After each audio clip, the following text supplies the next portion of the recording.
On arrive au chapitre des lentilles minces. Qu'est-ce qu'une lentille? Une lentille, c'est une association de deux dioptres. On appelle lentille un corps transparent homogène d'indice absolu n, limité par deux dioptres, dont l'un au moins est une sphère. L'une des deux autres faces peuvent être planes. Là, pour la première figure, par exemple, cette lentille est l'association de deux dioptres. Le premier est convexe, car S1, c'est le rayon positif, et le deuxième dioptre, il est concave. Là, par exemple, c'est l'association d'un dioptre plan, rayon infini, et le deuxième, c'est un dioptre qui est concave, rayon négatif. La lentille est un système dioptrique. Un rayon incident ne peut subir que des réfractions à travers les deux dioptres qui sont totalement transparents pour le rayonnement utilisé. Il n'existe donc que deux types de lentilles, convergentes et divergentes. C'est très simple, c'est simple à distinguer. Les bords des lentilles convergentes sont plus minces et les bords des lentilles divergentes sont épais. On peut constituer 8 combinaisons différentes, 4 lentilles convergentes et 4 lentilles divergentes. En fait, comme je l'ai dit tout à l'heure, pour chaque dioptre, il y a 3 possibilités. Plan, convexe ou concave. Puisqu'on a 2 dioptres, on a 9 possibilités au total, dont une n'est pas possible. Il s'agit de plan-plan, ce qui laisse 8 possibilités. Là, ce sont des lentilles qu'on trouve dans le marché. Donc ça ressemble à ça.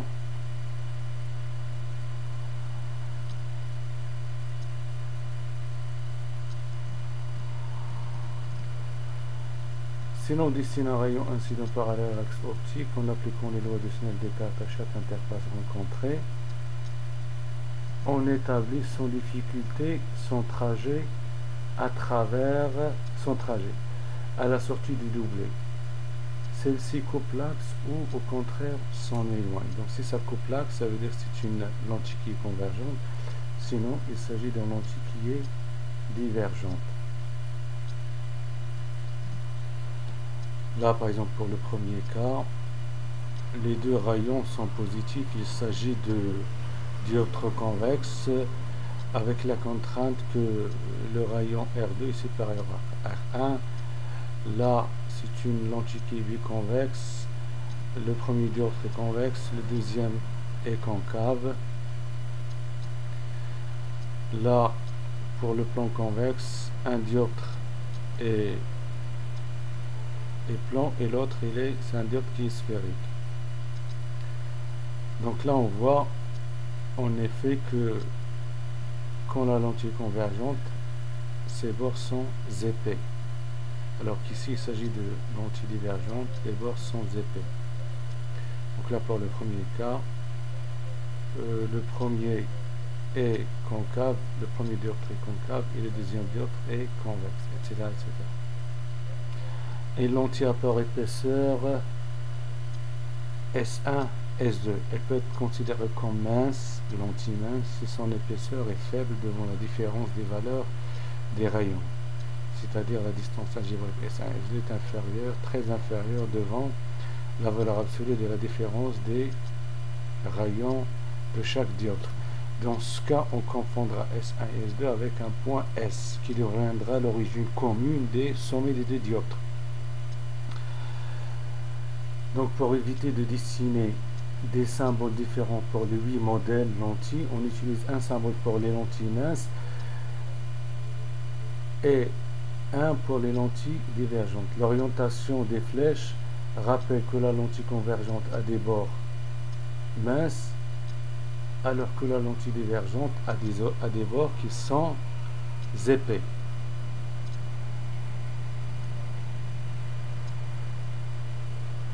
On arrive maintenant à la relation de conjugaison. Je rappelle que la relation de conjugaison, c'est une relation qui va lier les positions de l'image et de l'objet. Donc ça permet de calculer la position de l'image à partir de la position de l'objet et d'en déduire la nature de l'image, réelle ou virtuelle. Donc là, on va considérer une lentille biconvexe. C'est une lentille qui est convergente.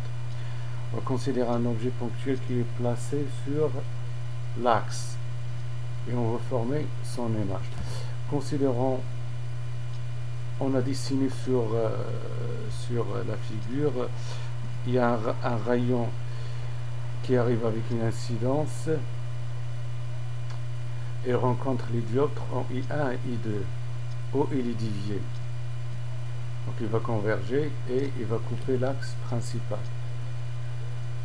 On considère un autre rayon, c'est le rayon numéro 2, qui se propage sur l'axe avec une incidence nulle. Donc il va se propager sans être dévié par les dioptres, c'est-à-dire par la lentille. Les deux rayons se coupent et forment une image A'. Donc plus généralement dans l'approximation de Gauss, la position de A' est indépendante du rayon utilisé et la lentille est de ce fait stigmatique. La relation de conjugaison de la lentille mince peut être obtenue en combinant les relations de combinaison écrites pour chacun des deux dioptres qui la composent.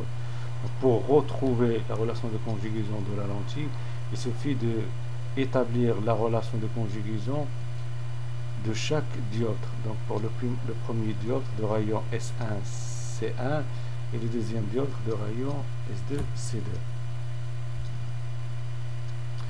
Le premier dioptre rapport rayon R1 et sépare le premier milieu d'indice 1 du milieu d'indice N. Il donne de l'objet A une image A seconde. Ça veut dire quoi? Donc là on va oublier pour l'instant le deuxième dioptre. On va étudier seulement le premier dioptre. On a un objet A placé sur l'axe principal. Donc il va frapper le dioptre point I1 et il va être réfracté. D'accord? Le deuxième rayon qui est confondu avec l'axe principal. Il va traverser le dioptre en S1 sans être dévié. Les rayons physiques ne vont pas se couper, mais les prolongements vont se couper quelque part ici et former une image A seconde. C'est une image qui est bien évidemment virtuelle. Très bien. Donc on va établir maintenant la relation de conjugaison pour ce premier dioptre. L'objet c'est A et l'image c'est A seconde. Très bien. Donc si l'on repère les positions par rapport à S1 avec P1 et P1 seconde, la relation de conjugaison est N sur P1 seconde moins 1 sur P1 égale à N moins 1 sur R1. Avec P1 seconde c'est S1 A seconde et P1 c'est S1 A et R1 c'est S1 C1. Donc là on va se positionner par rapport au sommet du dioptre, du premier dioptre. Maintenant on va se focaliser sur le deuxième dioptre. L'image A seconde devient un objet pour le dioptre 2. Celui-ci de rayon R2 sépare le premier milieu d'indice N, le deuxième milieu d'indice 1. Il donne donc de l'objet A seconde une image A'. CP2 et P'2 sont respectivement les positions de A seconde et de A' par rapport à S2. La relation de conjugaison s'écrit 1 sur P'2 moins N sur P2 égale à 1 moins N sur R2, l'indice du deuxième milieu moins l'indice du premier milieu. Avec P'2 c'est S2 A', P2 c'est S2 A seconde et R2 c'est S2 C2. Donc là on va se positionner par rapport au sommet du dioptre 2. Le sommet c'est S2. Donc comme la lentille est mince, on peut confondre du coup les sommets S1 S2 en un seul point S. On a donc R1 c'est S1 C1 c'est égal à SC1 égal à SC égal à R. Et R2 S2 C2 égale à SC2 égale à SC' égale à R'. Et P'1 maintenant c'est S A seconde égale à P2 égale à S A seconde. Si l'on rajoute la première relation de conjugaison à la deuxième relation de conjugaison, en prenant en compte le fait que maintenant la référence c'est S, on obtient finalement la relation de conjugaison suivante. 1 sur P'2 moins 1 sur P1 égale à N moins 1, facteur de 1 sur R moins 1 sur R'. L'image intermédiaire à seconde ne présente plus d'intérêt. Pour rester cohérent avec les notations habituelles, on appelle P la position de l'objet A par rapport à S et P' la position de l'image A', soit P' égale à P et P'2 égale à P'. Finalement, la relation de conjugaison devient 1 sur P' moins 1 sur P égale à n-1 facteur de 1 sur R moins 1 sur R'. Avec l'avergence, c'est le pouvoir de focalisation de la lentille, phi égale à n-1, 1 sur R moins 1 sur R'. Donc, suivant les relations relatives du rayon de courbure, on distingue deux cas. Phi supérieur à 0, il s'agit de lentille convergente. Phi inférieur strictement à 0, il s'agit de lentille divergente. Là, un exemple. On construit une lentille avec R égale à 10 cm, R' égale à 20 cm et N égale à 3,5. Donc là, on va remplacer dans l'expression de phi, on trouve 2,5 dioptries. Là, il s'agit de phi positif, il s'agit de lentille convergente. Et là, on le voit d'ailleurs sur cette figure-là, les bords sont minces. On construit une deuxième lentille en inversant R et R'. R égale à 20 cm et R' égale à 10 cm. La lentille divergente car phi égale à moins 2,5 dioptries négatif. Voilà, c'est l'exemple 2. On voit que les bords sont épais. Très bien.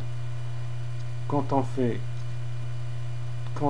tendre P vers l'infini, ça veut dire que l'objet est situé à l'infini, rejeté à l'infini. On a évidemment P' à partir de la relation de conjugaison, elle tend vers la distance focale image, F' égale à 1 sur phi.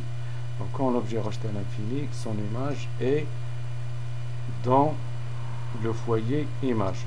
Comme pour le dioptre sphérique, F' est du signe de phi. Pour une lentille convergente, phi' est donc positif et F' est donc positif et F' se situe à droite de S. Au contraire, pour une lentille divergente, F' est négatif, F' est à gauche de S. Quand P' tend vers l'infini, ça veut dire que l'image est rejetée à l'infini, la position de l'objet tend vers la distance algébrique, la distance focale F égale à moins 1 sur P. Donc quand l'objet est situé dans le foyer objet, l'image est rejetée à l'infini. F des signes opposés de phi. Pour une lentille convergente, F est donc négatif et grand S se situe à gauche de S. Au contraire, pour une lentille divergente, F est positif et grand F est à droite de S. On retiendra qu'une lentille possède deux foyers symétriques par rapport au sommet S de la lentille, comme montré sur la figure suivante. Donc là, on a une lentille mince, les bords sont minces.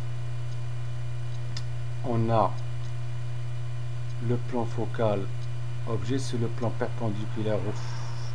perpendiculaire à l'axe optique au point F, c'est-à-dire le foyer objet, et là le plan focal image qui passe par F'. Donc ils sont symétriques par rapport au sommet, par rapport à la lentille. Et là pour une lentille qui est divergente, c'est l'inverse, le plan focal objet est à droite et le plan focal image est à gauche de la lentille. Autre forme de la relation de conjugaison, on peut réécrire la formule des lentilles en éliminant phi et en faisant intervenir les distances focales. On obtient facilement les deux formes nouvelles. Donc là, 1 sur P' moins 1 sur P égale à 1 sur F', c'est-à-dire moins 1 sur F. Si on multiplie les deux termes de cette équation par F' ou moins F, on retrouve F' sur P' plus F sur P égale à 1. Cette relation, c'est la relation de Descartes et c'est la même que pour le dioptre sphérique ou le miroir sphérique. La relation de Newton, il suffit juste d'exprimer F ici en fonction de F', P' et P, et aussi F' en fonction de F, P', et P. Pour le produit, on retrouve finalement F' égale à P' moins F', facteur de P moins F. Le tracé de la relation de conjugaison. l'équation de conjugaison dans lentille mince comme celle des dioptres et des miroirs est celle d'une hyperbole. Que la lentille soit divergente ou divergente. Elle présente donc une asymptote verticale et une asymptote horizontale qui définissent deux points remarquables de la lentille, les foyers objet et image. Donc, pour tracer la relation de conjugaison, à partir de la relation de Descartes, f sur p' plus f sur p égale à 1, on en déduit que p' égale à p fois f' sur p moins f. Très bien. Donc, soit p' égale à hp égale à pf' sur p plus f', la dérivée h'p donne f' carré sur p plus f', le tout au carré. Donc, on remarque que la dérivée h'p est positive. Ça veut dire que la fonction est croissante. On va étudier les asymptotes, l'asymptote horizontale et l'asymptote verticale. Pour l'asymptote horizontale, la limite lorsque p tend vers plus ou moins l'infini de h de p égale à f'. Donc là, il s'agit d'une asymptote qui est horizontale, p' égale à f'. Pour l'asymptote verticale, on va étudier la limite lorsque p tend vers moins f'. Moins f' ou f, à droite et à gauche. Donc la limite lorsque p tend vers moins f' à droite de h de p égale à moins l'infini. Et la limite lorsque p tend vers moins f à gauche égale à plus l'infini. Donc peu importe qu'il soit que f' soit positif ou négatif, on a toujours la limite à gauche à droite de moins f' égale à moins l'infini et à gauche de moins f' égale à plus l'infini. Très bien. Voilà pour le tracé. Donc le premier tracé, c'est pour une lentille qui est convergente. Et une lentille convergente, ça veut dire que f' est positif. Donc là, on trace l'asymptote horizontale, p' égale à f', et là l'asymptote verticale, p égale à f. F est négatif. Très bien. Lorsque p tend vers moins l'infini, la fonction tend vers f'. Lorsque p tend vers moins f' ou f à gauche, la fonction tend vers plus l'infini. Du coup, on peut tracer cette branche. Lorsque p tend vers moins f' ou f à droite, la fonction tend vers moins l'infini. Lorsque p tend vers plus l'infini, la fonction tend vers f', c'est-à-dire le foyer image. Très bien, et on aura cette équation-là, ce tracé-là. Pour une lentille divergente, f' est négatif et f est positif. Donc là, l'asymptote horizontale p' égale à f' qui est négatif et l'asymptote verticale p égale à f qui est positif. Pareil, donc là, lorsque p tend vers moins l'infini ou plus l'infini, la fonction tend vers f'. Lorsque f tend vers moins f' à gauche, ça tend vers plus l'infini, et moins f' à droite, ça tend vers moins l'infini. Et du coup, on aura ces deux tracés. Très bien.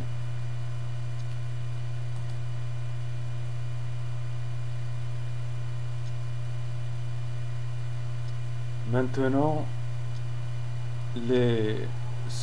cette figure-là résume les différentes représentations,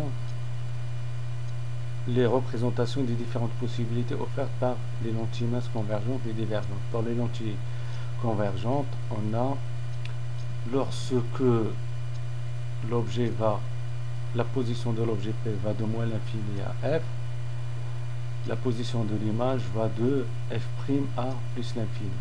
Lorsque l'objet va de F à S, l'image va de moins l'infini à S. Et lorsque l'objet va de S à plus l'infini, l'image va de S à F'.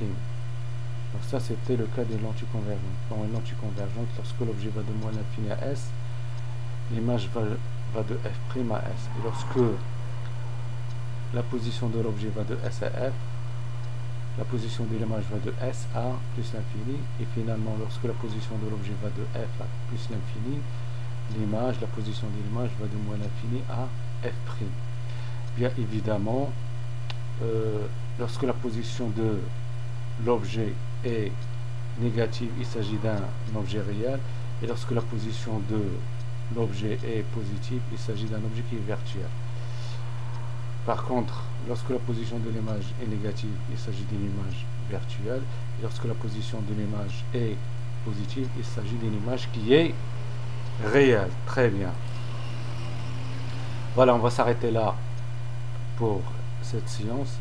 La prochaine fois, on va reprendre avec les constructions d'images. Bon courage, je vous remercie.